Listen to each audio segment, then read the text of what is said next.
지난주 말씀은 병들어 죽게 된 종을 고쳐주시는 사건이었죠.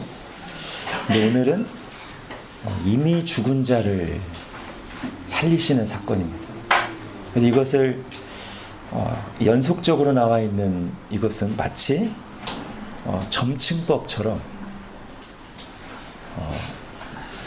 더 심각하고 어려운 문제를 해결하시는 주님의 능력을 보여주는 것처럼 보입니다. 즉 위독한 위중한 상황을 해결하셨는데 그건 아직 죽지는 않은 거였어요. 근데 오늘은 이제 아예 죽은, 모든 것이 끝난 그 상황을 해결하시는. 그래서 연결해서 하면 우리 예수님은 어떤 병을 고치실 뿐만 아니라 더 나아가 죽은 자도 살리신다. 이렇게 보이는 측면이 있죠. 물론 그런 믿음은 우리가 살아갈 때 아주 유익하고 꼭 필요한 믿음입니다. 이걸 좀 더 보편화시키면 하나님은 매우 힘들지만 아직 신라 같은 희망이 있을 때 우리를 도와주실 수 있을 뿐만 아니라 더 나아가 아예 이제 모든 것이 끝난 상황이 종료된 것처럼 보이고 아무런 희망도 가질 수 없을 때조차, 이게 말하자면 죽음이죠. 그때도 하나님이 역사하시기만 하면 얼마든지 상황을 바꾸시고 우리를 도우실 수 있다. 이런 믿음이요. 이게 우리에게 정말 유익하고 필요한 믿음이죠. 하나님께서 우리의 믿음의 조상 아브라함에게 가르쳐 주신 믿음이 사실은 이런 종류입니다. 하나님이 아브라함을 부르셨을 때 아브라함의 나이가 75살이죠. 그죠? 물론 오늘날 나이와 틀립니다만 그때까지, 그러니까 적은 나이가 아니고 그때까지 아이를 낳지 못했습니다. 그럴지라도 아직은 가능성이 있던 때예요. 그때는 오늘날하고 기준 틀리겠지만 그때는 아직 가임기였단 말이에요. 임신이 가능한. 그런데 하나님이 그 아브라함을 부르시면서 내가 너에게 자식을 주고, 자식을 주는 정도가 아니라 네 자손을 하늘의 별같이 바다의 모래같이 많게 하겠다. 큰 민족을 이루게 하겠다 하셨는데 정작 그 아브라함을 부르셔서 아직 그 가능성이 있을 때는 자식을 안 주시죠. 그러니까 신라 같은 희망이 있을 때는 끝까지 안 주세요. 언제 주시냐면 그게 다 끝났을 때, 이제 가임기가 과학적으로 생리적으로 끝났을 때, 가능성 제로일 때, 그때 아들을 주신단 말이죠. 하나님이 그렇게 하심으로써 말씀하고자 하시는 바가 뭡니까? 하나님은 생명의 주인이시고 전능하신 하나님이시다. 또 하나님이 우리에게 원하시는 믿음이라는 것은 가능성을 믿는 믿음이 아니라 가능성에다가 우리의 희망을 덧붙인 그런 의미의 믿음이 아니라, 사실 그건 믿음이 아니죠. 계산과 희망이 어우러진 거지 그건 믿음이 아니죠. 하나님이 원하시는 믿음은 말 그대로 하나님만 믿는 믿음. 상황에 뿌리 내린, 가능성에, 계산에 뿌리 내린 믿음이 아니라 하나님의 말씀에만 뿌리 내린 믿음. 그런 믿음을 원하신다는 것을 아브라함을 훈련하시고 이삭을 주시는 과정에서 보여주신 거란 말이에요.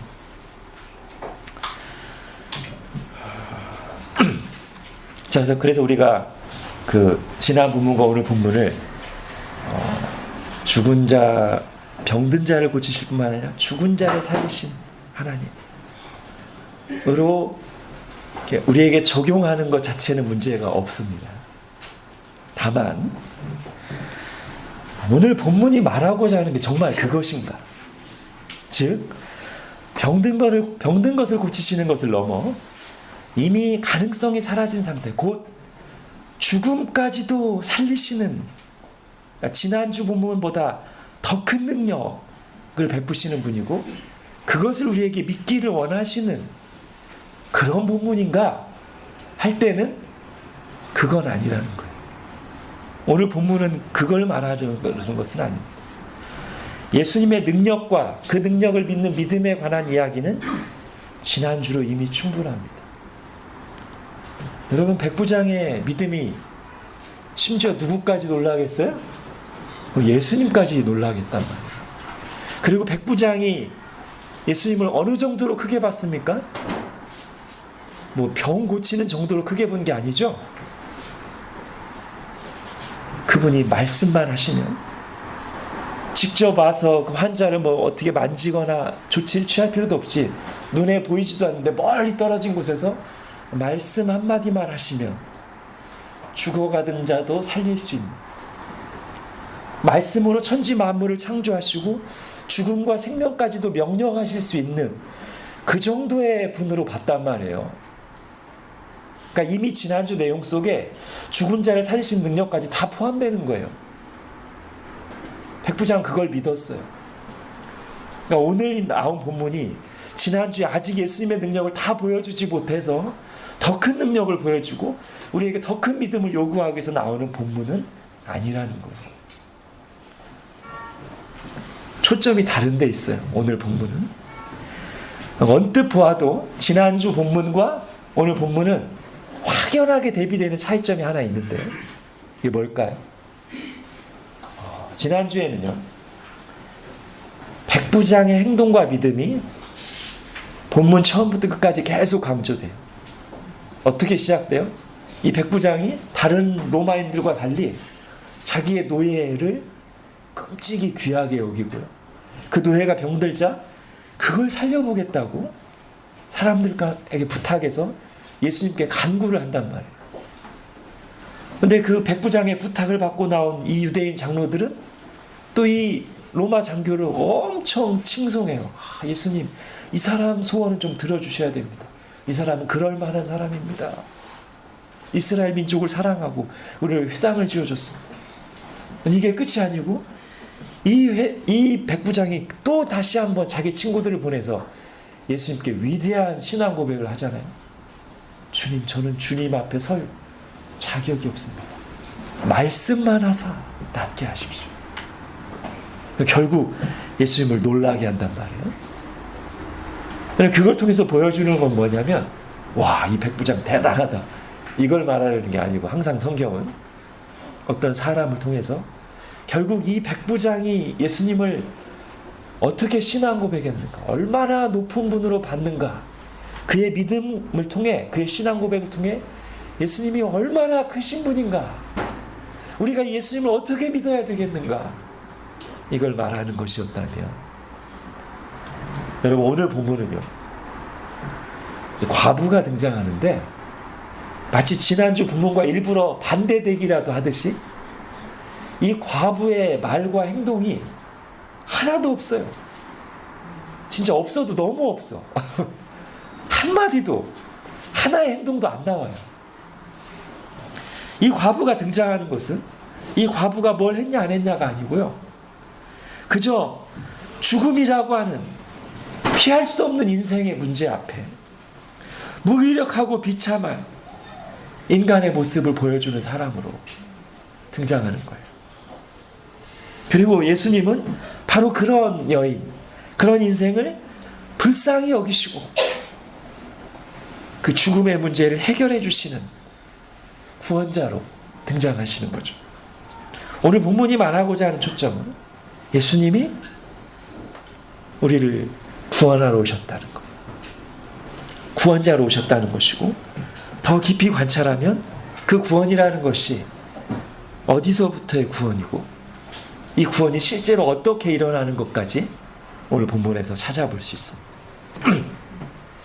자, 이제 본문을 보면요, 예수님께서 어느 마을 입구에 거의 도착하셨을 무렵에 그 성문에서, 마을 입구 문에서 장례 행렬이 쭉 나왔습니다. 여러분 한번 상상해 보십시오. 아마 제 예상에 아마 30 이하의 청년 이하 세대는 장례 행렬을 못 봤을 가능성이 많습니다. 요즘은 다 이렇게 운구차로 하죠, 그죠? 그러나 아마 그 이상 된 30대 중반 이후 세대는 뭐 태어나고 자란 지역에 따라 틀릴 수가 있겠지만 차로 운구하는 게 아니라 상여를 만들어서, 꽃상여를 만들어서 실제로 많은 사람들이 길거리에서 곡을 하면서 이제 가면 언제 오나 하면서 상여가 지나거나 장례 행렬을 아마 봤을 것입니다. 오늘 본문이 이제 그런 행렬이죠. 우리 한국과 똑같진 않았겠지만 관을 들고 그의 가족들, 유족들과 동네 사람, 많은 사람들이 이 장례 행렬에 울면서 따라 나오고 있는 이 죽음과 슬픔의 행렬이 마침 예수님이 그 마을에 도착할 때쯤에 나오고 있었어요. 근데 오늘 본문에서 죽은 사람은 청년입니다. 예수님이 나중에 청년아 하니까 청년이에요.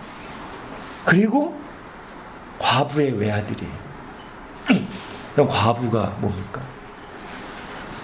남편을 죽음으로 먼저 떠나보낸 여인이 과부잖아요.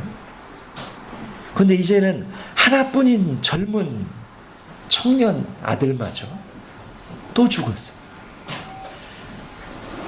앞에서도 말씀드렸듯이 죽음 앞에 무기력하고 슬퍼하고 절망할 수밖에 없는 비참한 인생의 모습을 이 여인이 단적으로 보여줍니다. 예수님께서 그녀를 보시고 불쌍히 여기셨습니다. 그리고 말씀하셨습니다. 울지 마라. 여러분 이게 무슨 말입니까? 단지 위로하려고 하시는 말씀이 아니죠. 위로도 안 되고요. 자식 죽어서 울고 있는데 울지 마라. 이 위로가 됩니까?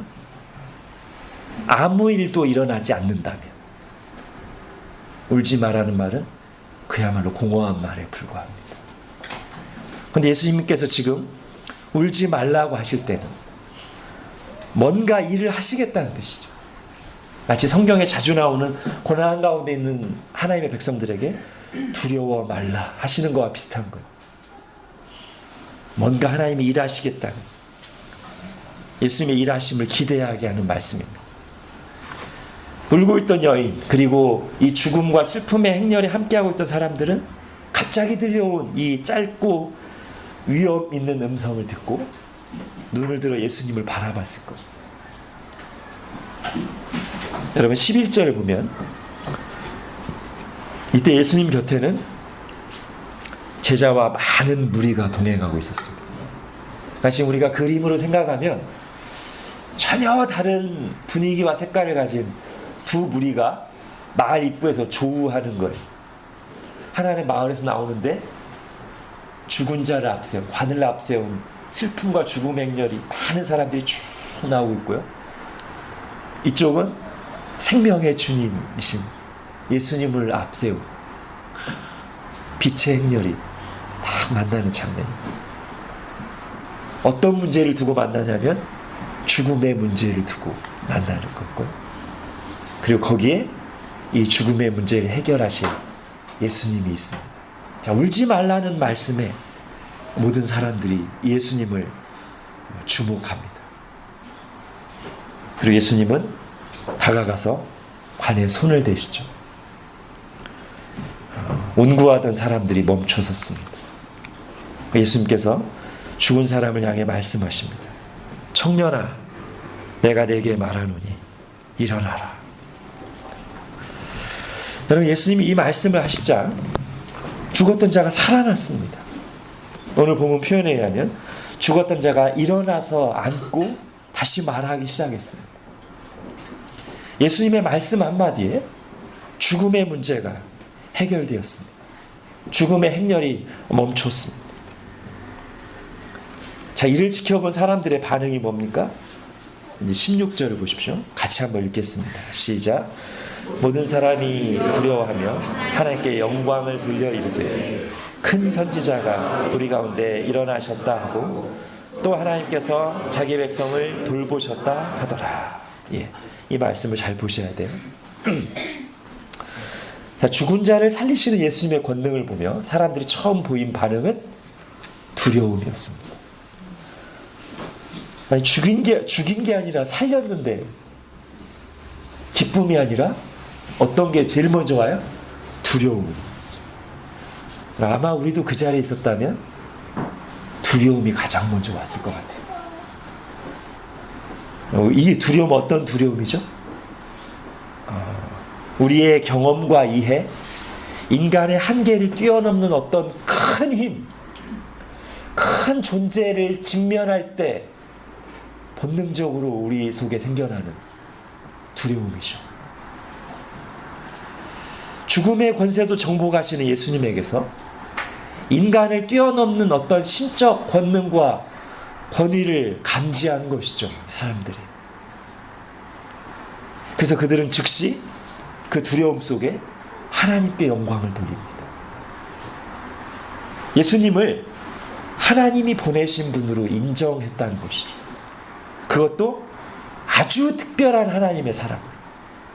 그게 어떤 말에 표현되어 있어요? 큰 선지자가 우리 가운데 일어나셨다. 그냥 선지자가 아니고 큰 선지자가 일어나셨다. 그리고 이런 권능, 이런 이적을 베푸는 큰 선지자를 보내셨다는 것을 이 사람들이 어떻게 해석하냐면 하나님이 우리를 구원하시려고 하신다 라는 것으로 이해했어요. 그게 어떤 말이에요? 하나님께서 자기 백성을 돌보셨다. 지금 이 말이 16절에 나오는 이 백성들의 말이 그냥 기적 보고 와 한 게 아니란 말이에요. 어떻게 해석했냐면 큰 선지자를 하나님 우리 가운데 일으키셨고 이것은 우리를 구원하시려고 구원자를 보내신 것이다 라고 이 사람들이 지금 이해했단 말이에요. 자, 지금 이 표현 하나님께서 자기 백성을 돌보셨다, 이게 구약에 나온 어떤 사건, 어떤 장면과 가장 잘 연결되냐면요, 이스라엘을 애굽에서 구원하시기 위해서 모세를 보내셨을 때, 구원자 모세를 보내셨을 때 상황하고 가장 흡사합니다. 지금 이 표현이. 그다음에 핸드아웃을 보실게요.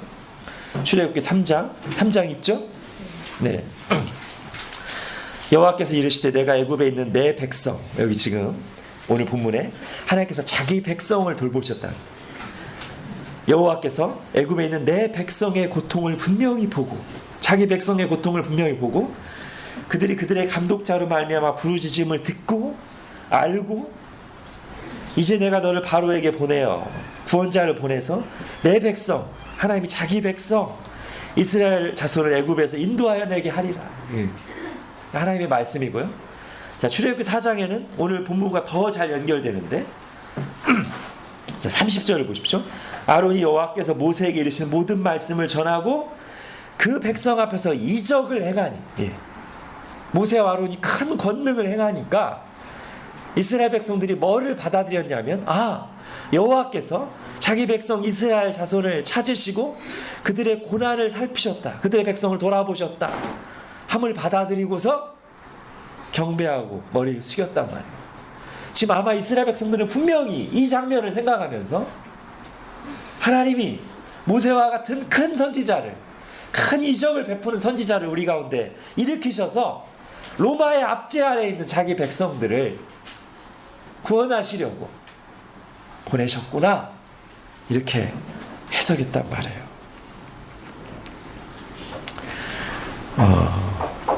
이 이스라엘 백성들의 생각은 일부분 맞습니다. 어떤 부분이 맞냐면 예수님이 하나님이 보낸 구원자라는 것이 분명 맞아요.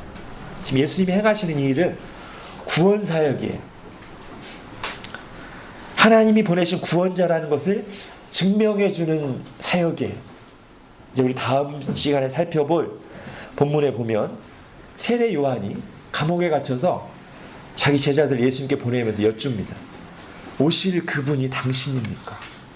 당신이 구약 성경에 예언된 그 그리스도 구원자 맞습니까? 이렇게 여쭤봐요. 그랬더니 예수님이 그렇다라고 직접 대답하신 대신에 그렇다라는 의미로 무슨 말씀하시냐면 예수님이 하시는 일들을 쭉 열거하세요.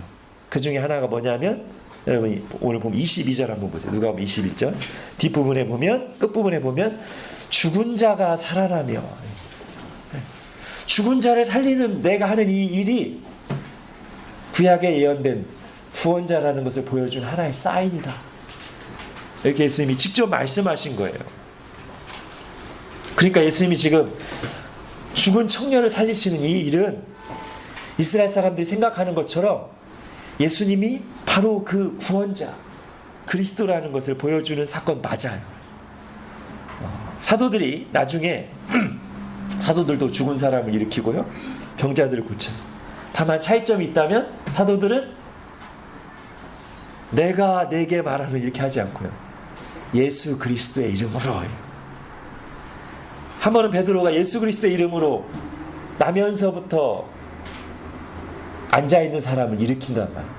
그때 사람들이 막 몰려들어가지고 베드로와 요한에게 집중하니까 베드로가 뭐라고 해요?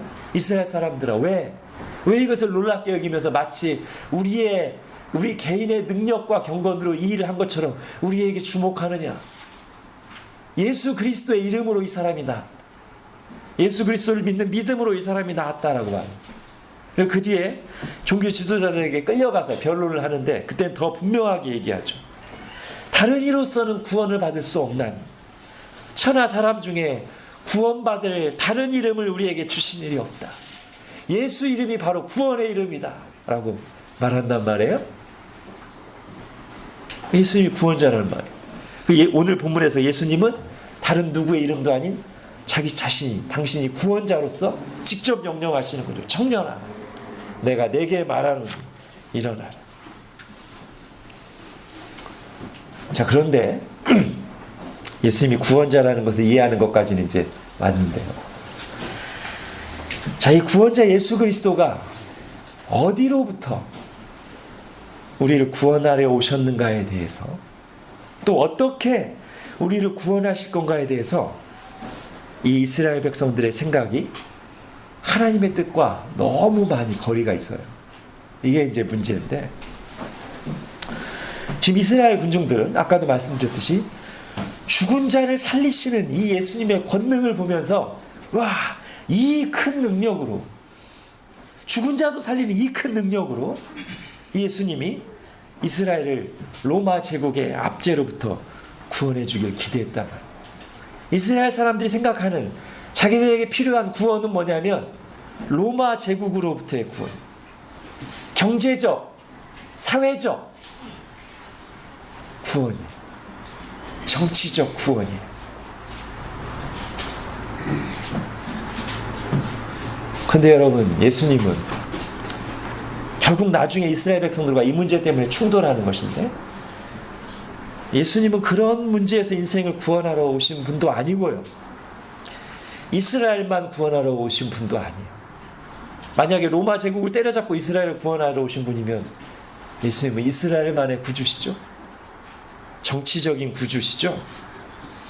그러나 예수님은 이스라엘뿐만 아니라 헬라인, 로마인, 한국인, 모든 민족 사람들을 구원하러 오셨고, 경제적, 사회적 약자들만 구원하러 오신 게 아니라, 물론 약자들을 긍휼히 여기시는 하나님이시지만 약자들만 문제가 있는 게 아니에요.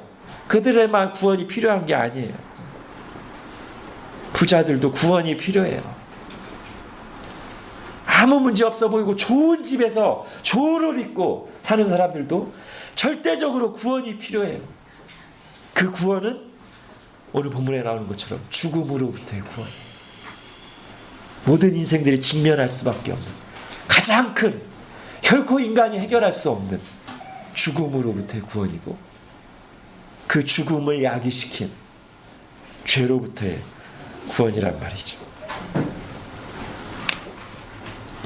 에베소서 2장에 그게 잘 나와 있죠. 한다고 보시겠습니다. 그는 허물과 죄로 죽었던 너희를 살리셨도다. 예수님은 이 죽음에서 우리를 구원하러 오셨습니다. 허물과 죄로 죽은 죽음. 그 죽음이 어떤 거예요? 2절에 너희는 그 가운데서 행하여 이 세상 풍조를 따르며 공중의 권세 잡은 자 사탄 마귀에 속박되어 있는, 이게 이제 출애굽 사건에서는 바로가, 애굽의 바로가 이 공중 권세 잡은 자의 상징이죠. 그죠? 곧 지금 불순종의 아들들 가운데서 역사하는 영이라. 전에는 우리도 다 그 가운데서 우리 육체의 욕심을 따라 지내며 육체와 마음에 원하는 것을 하여 다른 이들과 같이 본질상 진노의 자녀였던, 하나님과 원수된 관계, 하나님과 단절된 관계였어요. 진노의 자녀니까 결국 때가 되면 심판을 받을 수밖에 없는, 영원한 죽음에 빠질 수밖에 없는 자들이었어요. 그러나 긍휼이 풍성하신 하나님이 우리를 사랑하신 그 큰 사랑을 인하여 허물로 죽은 우리를 그리스도와 함께 살리셨고, 또는 그리스도를 통해 살리셨고, 너희는 은혜로 구원을 받은 것입니다. 예수님은 바로 이 죽음에서, 허물과 죄로 죽은 죽음, 하나님과 단절된 죽음, 그래서 본질상 진노의 자녀여서 영원히 심판을 받는 그 영원한 죽음에서 우리를 구원하시려고, 하나님과 관계를 회복시키시려고 오셨단 말이죠. 오늘 본문은 그걸 보여주는 사건이에요. 그리고 오늘 본문을 그렇게 우리가 이해한다면, 예수님께서 그 구원을 베푸실 때, 영적으로 죽어있는 자들을 구원을 베푸실 때 어떻게 구원하시는지도 오늘 본문에 잘 나와 있다고 할 수 있습니다.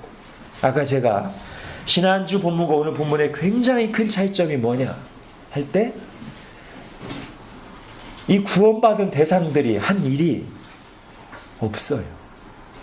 지난주에는 그렇게 백부장의 행동과 믿음을 강조했는데, 오늘 본문에는 과부의 어떤 말도 어떤 행동도 없습니다.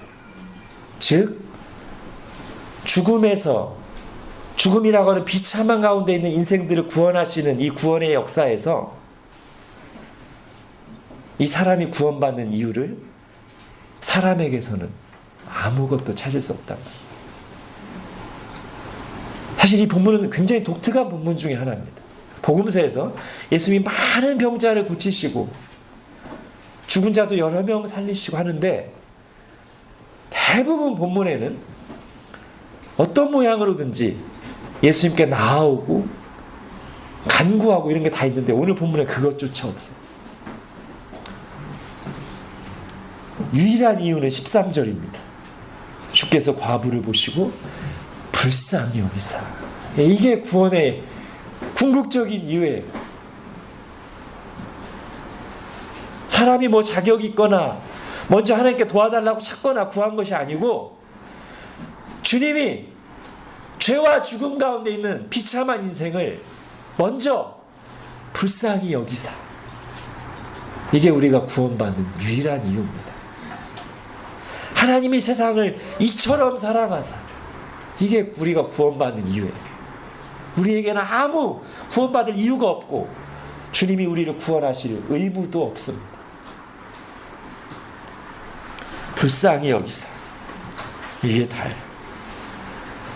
우리 요한일서 4장 10절 읽어보겠습니다. 시작.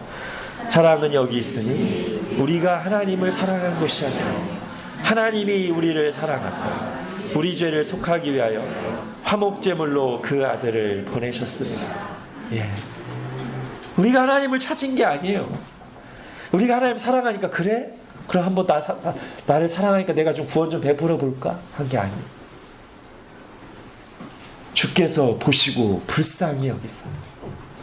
하나님이 먼저 우리를 사랑하사 우리가 하나님을 찾기도 전에, 아니 오히려 하나님의 왼수되어 있을 때 예수님을 십자가에 못 박게 내어주셨단 말이죠. 자, 구원의 이유가 오늘 본문에서 그렇게 나오고, 또 하나는 이 죽은 청년을 봐도요, 여러분, 죽은 자가 무슨 행동을 하며 무슨 반응을 하겠습니까? 예수님께서 살리신 다음에야 비로소 반응이 나오는 거죠. 이걸 한번 잘 생각해 보세요. 여러분, 반응이 먼저가 아니고 구원이 먼저입니다. 이걸 항상 기억해야 돼요. 성경이 구원을 얘기할 때요, 사람의 반응이 먼저가 아니고요, 하나님의 구원이 먼저, 하나님의 은혜가 먼저예요. 그걸 잘 보여주는 게 오늘 사건이에요. 예수님께서 청년아, 내가 네게 말하노니 일어나라 하셨더니 청년이 그 말을 죽은 중에도 알아듣고 이제 내가 그만 죽어있고 일어나야 되겠다 해서 일어난 것입니까? 그럴 수가 없죠. 그러니까 이걸 잘 보셔야 돼요. 구원의 과정이에요, 이게. 그가 반응한 게 아니고요, 예수님의 말씀이 그를 살려서 반응할 수 있는 상태로 만들어 놓은 거예요. 일어나라가 명령의 형태로 돼 있긴 하지만 이 말씀이 실제로 일하는 방식은 명령했더니 순종한 게 아니고요, 명령이라 형태로 주어진 이 말씀이 능력이 있어서 순종할 수 없는, 반응할 수 없는 죽은 자에게 생명을 집어넣고 반응할 수 있는 상태로 살려놓는 거예요. 그랬더니 죽어있던 이 사람이 벌떡 일어나서 일어나 앉고 말도 하고 반응이, 생명의 활동이 시작되는 거예요. 이렇게 생각하시면 돼요. 하나님이 천지를 창조하실 때 말씀으로 창조하시죠. 빛이 있으라 했더니 빛이 어디 숨어 있다가 주님이 빛이 있으라 말씀하시니까 이제 출동해야 되겠다 하고 나온 게 아니죠. 그 말씀 하시기 전까지 빛이라는 것 자체가 없었어요. 빛이 있으라는 그 말씀이 빛을 만들어낸 거예요. 마찬가지로 청년아, 내가 네게 말하노니 일어나라 하니까 청년이 그 말 듣고 순종해서 일어나는 게 아니고요, 그 말씀이 죽은 자를 살려놓은 거란 말이죠. 우리가 복음을 전할 때도요, 복음을 전하고 예수님 믿으십시오라고 하지만 권면의 형태로 되어 있지만 실제로 일어나는 일은 사람들이 자꾸 믿으라고 하니까 그래 한번 믿어봐야 되겠다 해서 믿는 게 아니고요, 복음을 전하고 주 예수를 믿으라고 할 때 성령님이 그 마음을 거듭나게 하셔서 믿을 마음을 주시고 믿을 상태가 되게 하시고 하나님의 말씀에 반응하게 하시고 이 예수님의 십자가 구원이 나를 위한 것이구나를 깨달아지게 하시고 그렇게 하시는 거란 말이에요. 그 전까지는요, 이 복음을, 이 말씀을 아무리 설득 있게 말하고 재미있게 선포해도요, 도저히 받아들이지 않습니다. 재미있어 할 수는 있죠. 개그를 막 섞어가지고 복음 전하면 웃긴 부분에서 막 재미있어 할 수는 있지만 복음을 받아들이진 않습니다. 죽은 자가 어떻게 일어나라 했더니 일어날 수 있냔 말이에요. 일어나 앉고 말도 하는 것은 예수님께서 이미 살려주셨기 때문에 그 이후에 일어나는 현상이란 말이죠. 그래서 여러분, 아까 앞에 에베소서에서 영적으로 죽은 상태에서 하나님이 우리를 구원하셨다고 말했는데 영적으로 죽은 상태가 그거예요. 이 창조하신 세계만 봐도 사실은 창조주가 계시다는 걸 인정하지 않을 수 없지만 영적으로 죽은 상태에서는 가장 확실한 증거인 이 창조된 세계를 보고도 하나님을 적극적으로 거부한다. 하나님의 말씀이 아무리 선포되어도 반응할 수 없는 거예요. 우리가 말씀이 영적 양식이라고 하는데 죽어있는 사람이 입에 밥을 떠넣어봤자 아무 반응이 없어요. 밥이 그 사람에게 아무 역사를 안 해요. 지저분해지기만 하죠. 그러나 생명이 있는 자에게 밥을 주면 그 밥이 그 사람 속에서 소화가 되고 작동을 하고 에너지를 주고 그 사람을 자라나게 한단 말이죠. 여러분, 영적으로 죽은 자가 뭡니까? 아무리 가장 확실한 증거를 봐도 하나님께 반응할 수가 없고 하나님의 말씀으로 아무리 설득당해도 믿을 수는 없어요. 하나님을 사랑할 수는 없어요. 오히려 하나님에 대한 반발심이 가득해요. 하나님이 나한테 잘못한 것도 없는데도 하나님에 대한 거부감과 반발심이 가득해요.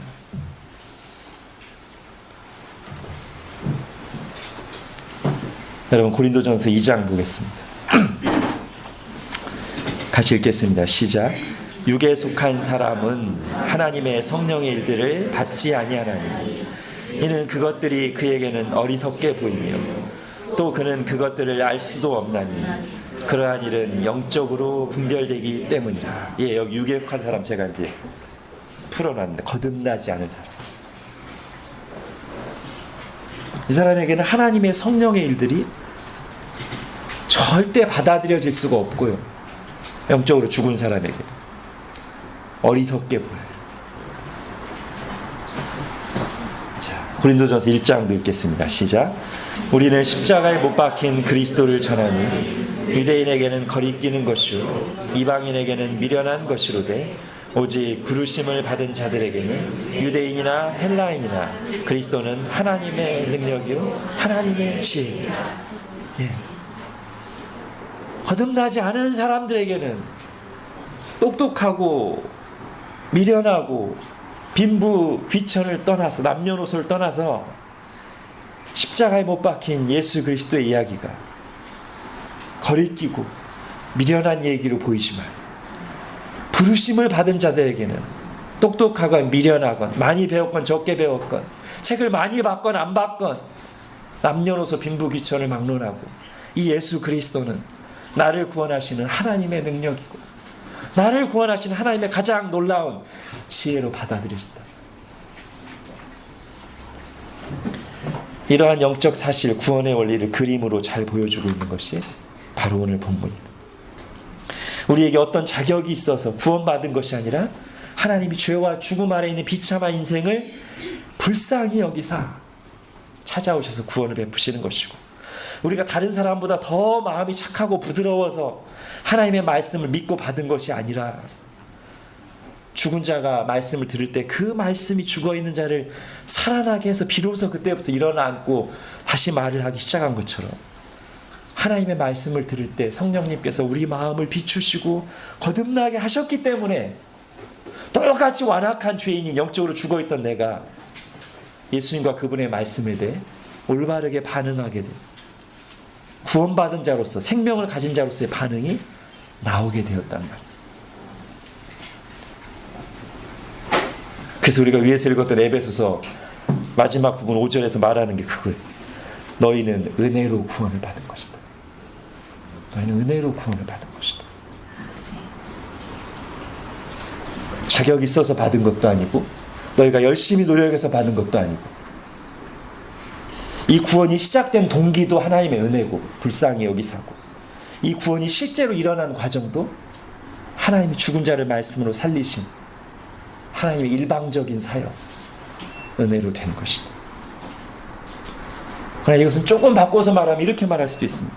마치 오늘 본문에 그렇게 죽었던 자가 예수님이 말씀으로 살려놓으니까 이제는 일어나고 앉고 말도 하듯이 일단 이 영적인 생명이 들어오면 거듭나면 하나님과 그분의 말씀에 대해 더 이상 죽어있지 않고 더 이상 무감각하지 않고 더 이상 원수처럼 행하지 않고 살아있는 자로서 반응하게 된다.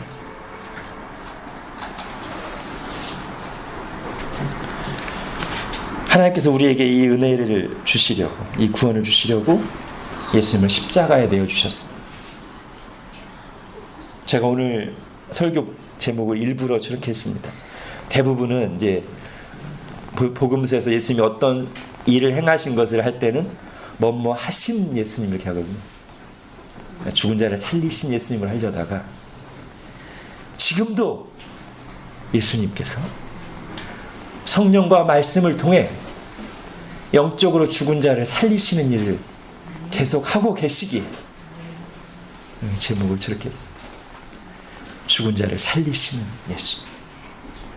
어제나 오늘이나 영원토록 동일하신 주님께서 말씀으로 성령으로 우리를 찾아오셔서 영적으로 죽어있던 자를 하나님과 그분의 말씀에 전혀 반응할 수 없던, 아니 오히려 반응한다면 반발심으로, 거부감으로 원수처럼 반응하던 우리를 하나님이 말씀과 성령으로 찾아오셔서 거듭나게 하시면, 살리시면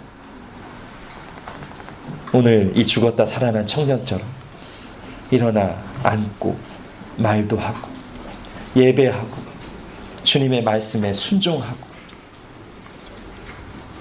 기도로 주님과 교제하는,